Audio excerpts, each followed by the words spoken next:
L'Amphinoise, l'Amphinois, chers amis, l'indisponibilité de notre salle des fêtes nous oblige à annuler notre traditionnelle cérémonie des vœux, qui pourtant est pour nous un grand moment d'échange et de convivialité. La page 2024 est définitivement tournée, une année compliquée à plusieurs titres.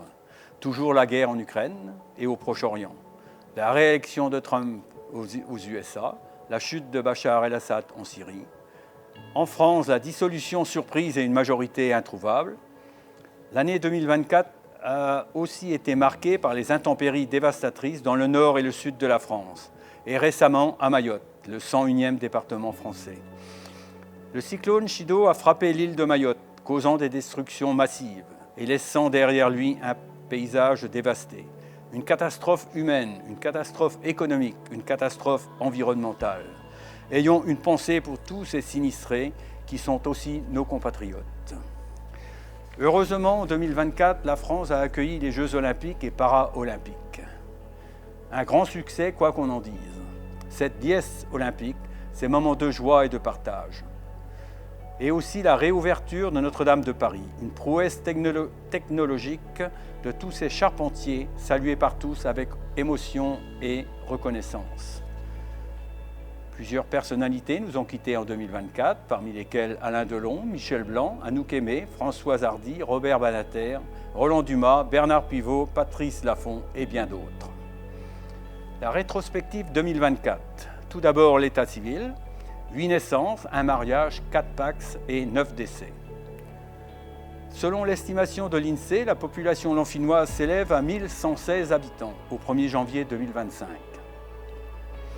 7 médailles d'honneur du travail ont été attribuées, mes félicitations aux récipiendaires.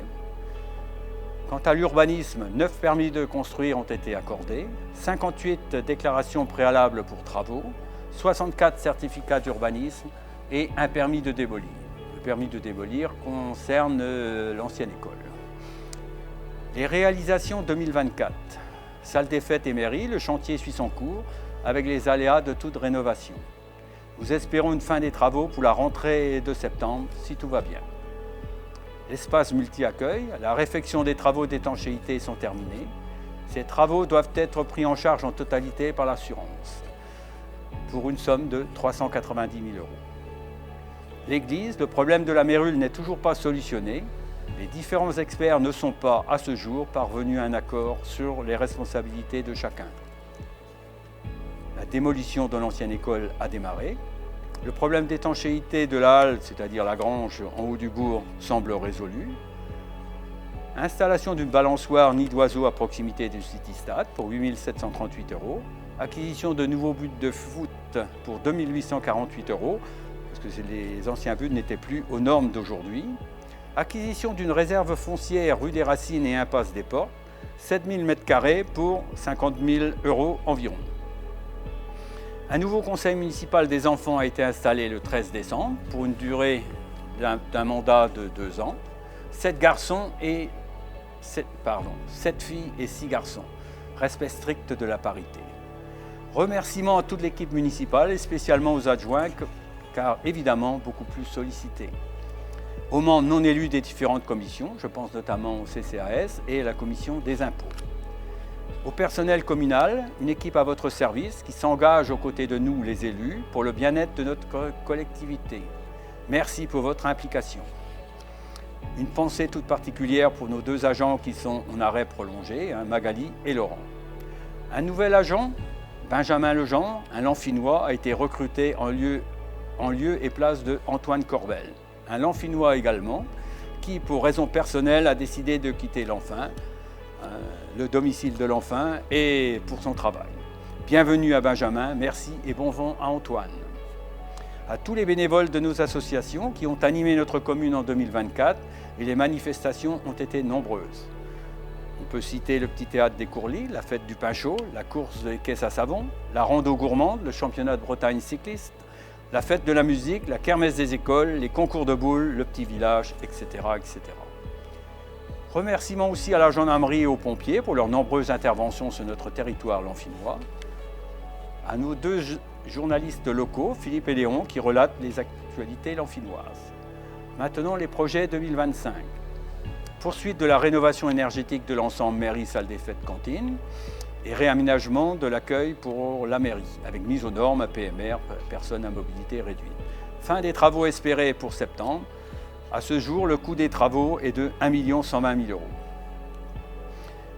La commission voirie a proposé l'acquisition de panneaux de signalisation, de police, de signalisation temporaire et de signalisation directionnelle. Budget 100 000 €. Pas de programme voirie cette année 2025.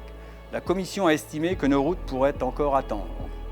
L'intervention ponctuelle du CIVAB, le CIVAB c'est un syndicat intercommunal entre les 18 ou 19 communes de la région, sera sollicitée.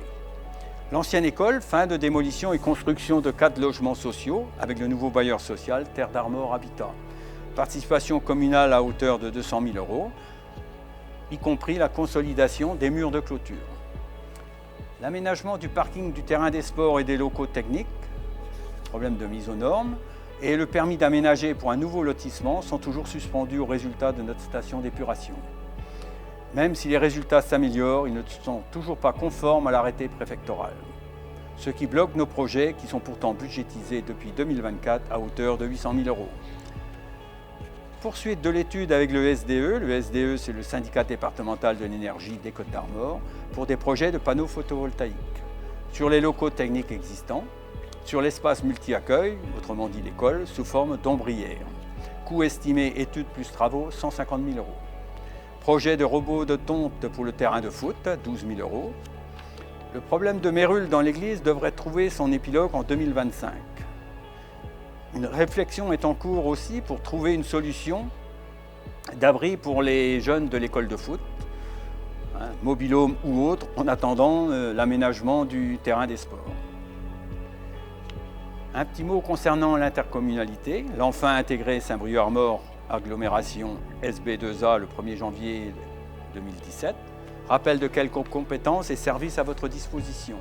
Le PLUI, Plan local d'urbanisme intercommunal, devrait être approuvé fin du premier semestre 2025.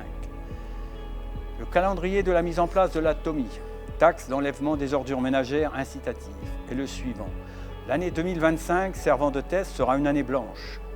Puis en 2026, les levées des bacs seront comptabilisées. Enfin, en 2027, les usagers commenceront à payer la TOMI, partie fixe en fonction de la valeur locative de votre logement, et une partie variable en fonction de la capacité de votre bac marron, du nombre de levées et de passages en déchetterie. Le service transport à la demande, Proxitube, Mobitube pour les bénéficiaires de la carte d'invalidité et Domitube pour les personnes âgées de plus de 70 ans. Le CIAS qui a en charge l'aide à domicile, les soins infirmiers, le portage des repas, la téléalarme, l'accueil de jour itinérant pour que nos anciens restent plus longtemps possible chez eux en toute sécurité et en se sentant moins seuls. Le projet de centre de santé devrait voir le jour en 2025 à Quintin, dans les locaux de l'hôpital, pour que chacun puisse accéder plus facilement aux soins et avoir un médecin traitant. Les 13 communes concernées se sont mises d'accord pour une participation au financement à hauteur de 100 000 € annuels. Maintenant, l'année 2025 s'ouvre à nous, une année porteuse d'incertitude mais aussi d'espérance. Une année importante pour notre démocratie, que cette année 2025 trouve la stabilité politique dans notre pays et la paix dans le monde. Que l'année 2025 vous apporte la santé, la joie, le bonheur et que vos projets personnels et ou professionnels se réalisent. Une nouvelle année se dessine, elle sera en partie ce que nous en ferons face aux défis sociaux, économiques, écologiques et démocratiques qui nous attendent. Restons encore plus déterminés, plus unis et plus solidaires en 2025. En mon nom personnel et au nom de toute l'équipe municipale, bonne année à chacun et chacune d'entre vous. Que la santé, la joie, le bonheur, la prospérité et la solidarité soient au rendez-vous en 2025. Et je vous donne rendez-vous en 2026, en présentiel, je l'espère. Merci.